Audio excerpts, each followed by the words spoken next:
Eu queria agora que você falasse um pouco sobre os deuses do Egito. Entender quais seriam os principais deuses, quais os deuses que então têm um caminho verdadeiramente espiritual, quais os deuses que têm um papel na vida do cotidiano, digamos, conduzindo a agricultura, né, ou as guerras, ou as construções, e como que é essa hierarquia? Qual que seria o deus principal, ou o deus maior, e depois os deuses. Porque a gente sabe que tem vários deuses dentro da. Dentro, a gente tem até tem um aqui que está sempre aqui com a gente, ó, que acho que esse aqui é o Anubis, né? O deus chacal que conduz as almas lá. Tá certo? Ele tá confirmando aqui pelo vídeo. Acho que eu tô falando certo. Mas, assim, tem muita ignorância com relação a isso, porque parece que é uma coisa extremamente popular, mas ao mesmo tempo é muito complexa. Então eu queria que você explicasse como funciona essa hierarquia dos deuses e quais são os deuses que têm esse viés de condução mais espiritual ou de iluminação espiritual. Muito bom. A sua pergunta me leva a falar sobre a criação do universo, o começo do universo, como começou. Porque os egípcios acreditam que tem um criador desse universo. Então, qual é o primeiro Deus? Que foi o Deus que era único e sozinho no começo, que mais tarde teve as outras hierarquias e os outros deuses até ter mais de 2.000 deuses como nós sabemos. Na verdade, o primeiro deus se chama Atom, Atom, que é de uma escola de sacerdotes que se chama a escola de Heliópolis, a primeira cidade egípcia, capital famosa do norte do Egito, se chama Heliópolis, e o nome significa cidade do sol. Polis, cidade, Hélio, sol, a cidade do sol. Então, o primeiro Deus, que é o Deus Criador, se chama Atom. E reparem no nome Atom, que é o primeiro, como o primeiro humano, que é Adão. As letras são parecidas, inclusive em português também, Atom e Adão. Este é o primeiro, e aquele outro é o primeiro também. Este Atom, na verdade, como apareceu e onde apareceu? Conta a história do templo de Heliópolis, que o universo era um mar enorme, sem fim. É um mar que não tinha nada, tinha apenas a escuridão. Não tinha nada, nada, nada do que nós temos hoje no nosso universo.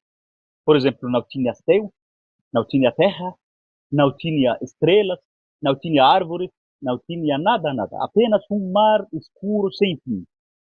E, de repente, o primeiro que apareceu nesse mar era uma ilha alta, parece uma montanha, uma colina. Essa ilha alta apareceu em cima dessa ilha alta, que se chama Moon, apareceu o primeiro Deus criador do universo, que se chama Atom. Atom, esse Deus da cidade de Heliópolis, o primeiro Deus criador do universo, Atom, que ficou em cima dessa colina alta. Vocês podem entender com essa minha explicação porque os egípcios na arquitetura construíram pirâmides. Porque o primeiro que apareceu no universo, nesse mar infinito, era uma forma piramidal de terra. E apareceu em cima o Sol. Apareceu o Deus Sol. Apareceu Atom. Então, o Deus que eu falei, que fica fazendo iluminação em forma piramidal, é o mesmo Atom que apareceu em cima da colina que tem a forma também piramidal, ou quase piramidal. E esse Deus começou a pensar em como organizar o universo, como organizar o mundo. Então, resolveu fazer uma família para se ajudarem em montar o universo, em construir o mundo inteiro. Então, ele fez os primeiros dois deuses, um casal de filhos. O casal de filhos, um que se chama Shu e uma deusa que se chama Tefnut. Shu é o ar e Tefnut é a umidade. Então, ar e água, ar e água. E os dois irmãos casados, então eram irmãos e casaram. E por isso, na nossa história dos reis no Egito Antigo, em muitos casos encontramos o faraó casa com a irmã dele. Por quê? Porque os deuses faziam isso, então o faraó, como representante dos deuses sobre a terra, podia fazer isso também. Então, Tefnut e Shu casaram, que é o ar e a umidade. E tiveram um casal de outros filhos, Geb e Nut, que é a terra e o céu. Então agora nós temos a terra e o céu. E o Shu e Tefnut ficaram no meio, o ar e ao mesmo tempo a umidade, que é a água. Agora nós temos dois casais, mais o primeiro deus Atom, que é avô para dois e pai para outros dois. Então nós temos agora 5 deuses. O Deus Criador e mais 4 deuses. Esses dois últimos, que Geb e Nut, que é a terra e o céu, fizeram 4 filhos. Esses 4 filhos são Ísis, deusa de amor, Osíris, o deus da abundância da agricultura, e o deus do outro mundo também.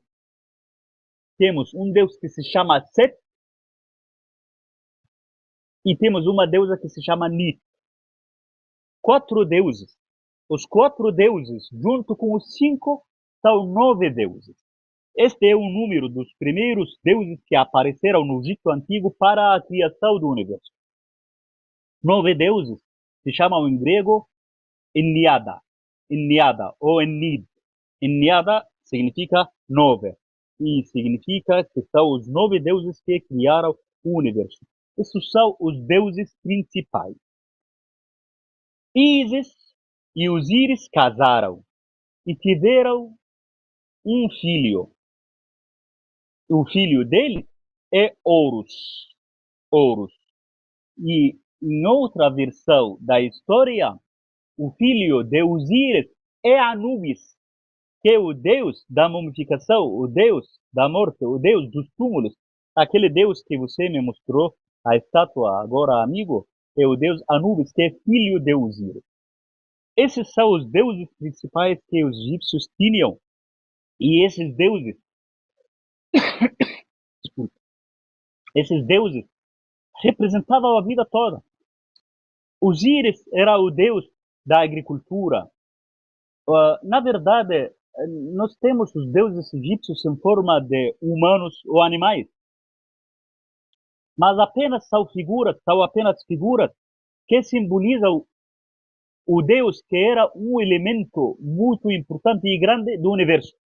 Por exemplo, nós quando falamos de Osíris, achamos ele em figuras dos templos egípcios, como um homem bonito aqui na figura, ou mesmo uma estátua maravilhosa que se visita agora dentro dos templos em Luxor ou nos museus. Só que esse apenas era um símbolo do Deus. Deus, Osíris, era a agricultura toda. Era toda a terra fértil no universo.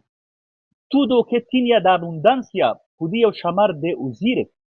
Eles acreditavam que todas as plantas no universo, as florestas que estão no Brasil, as colheitas que estão no Vale do Rio Nilo, muita agricultura que está em Éufrates e Tigre, em todo o mundo, todo o universo, toda a agricultura, são colheitas que nascem, árvores que nascem, plantas que nascem no corpo de Osíris.